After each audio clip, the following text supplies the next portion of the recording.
අලුත්ම තොරතුරු දැනගන්න ගොසිප් විත් හිමාපිව දැන්ම සබස්ක්‍රයිබ් කරන්න.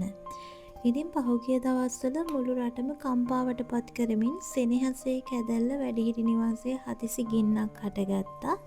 ඉතින් මෙම අවාසනාවන්ත ඛේදවාචකයෙන් හිටපු විශේෂ අවශ්‍යතා සහිත පුද්ගලයන් කිහිප දෙනෙක් ඒ වගේම තවත් වැඩිහිටි ප්‍රජාව කිහිප දෙනෙක් තුවාල ලැබලා රෝහල් ගත කෙරුණා. ඒ වගේම කිහිප දෙනෙකුටම ජීවිත අහිමිවීමක් සිද්ධ වුණා. ඉතින් මේ සිදුවීම් සම්බන්ධයෙන් වැඩිහිටි නිවාසයේ බාරකරු විදිහට කටයුතු කරපු සමාජ මාධ්‍ය ඔස්සේ හැමෝගෙම ආදරේ දිනාගෙන හිටපු ලොකු අයියා කියන පුද්ගලයා පොලිස් අත්අඩංගුවට පත් වුණා. ඉතින් කොහොම වුණත් නීතිමය කටයුතු වලින් අනතුරුව ඔහු මේ වන විට අපමත මුදා හැරලා තියෙනවා. ඉතින් මේ විදිහට නිදහස ලැබීමෙන් පස්සේ තමන් වෙනුවෙන් පෙනී හිටපු දුක සැප හේවපු හැම දිනාටම හෘදයාංගම ස්තුතිය පළ කරමින් මුහුණු පොතට සංවේදී සටහනක් එක් කරලා තිබ්බා. ඉතින් මේ විදිහට තමයි මේ සටහන තියෙන්නේ.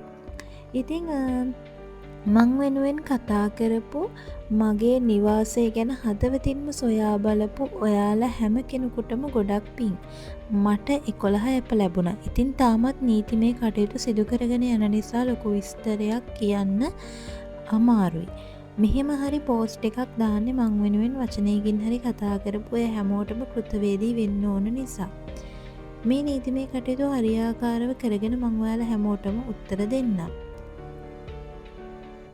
එතකම් හැමෝම පරිස්සමින් ඉන්න. මං වෙනුවෙන් හිටපු එයාලට 100,000 වාරයක් පිං. දැන්ට මම ගාව තියෙන නම්බර එකකින් මාව සම්බන්ධ කරගන්න පුළුවන්. ඉතින් මෙන්න මේ ආකාරයෙන් පෝස්ට් එකක් දාලා තිබ්බා Facebook එකට.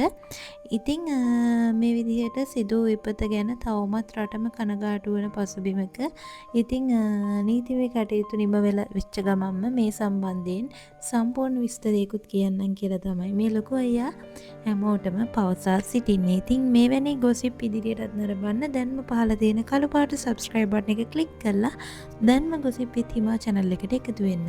එහෙනම් අලුත් වීඩියෝවකින් හමු වන තුරු හැම දිනාටම සුබ දවසක්.